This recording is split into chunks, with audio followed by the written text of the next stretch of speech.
আজকে দারুণ একটা চিকেন পাতুরি রেসিপি দেখলাম, পিসির দারুণ দারুণ দারুণ, কোনো কথা হবে না। রেসিপি রিভিউ নিয়ে চলে এলাম, চলো রিভিউটা দেখি।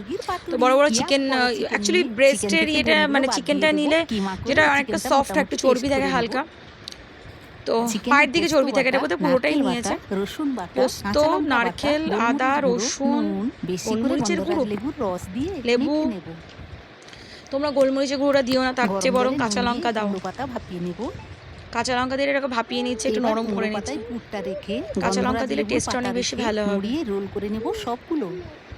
গোলমরিচের গুঁড়ো পোস্তর সাথে খুব একটা যায় না।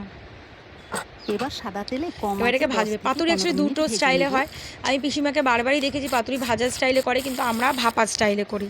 তো চলো, এটা খেতে তো খুব টেম্পটিং লাগছে, দেখেই টেম্পটিং লাগছে, চলো খেতে তো ভালো হবেই। চলো তোমরাও করো, আমিও বাড়িতে করি, রিভিউ দাও কেমন হয়েছে, কমেন্ট করো, সাবস্ক্রাইব করো, আর পিসিমার চ্যানেল লিঙ্ক আছে, চলে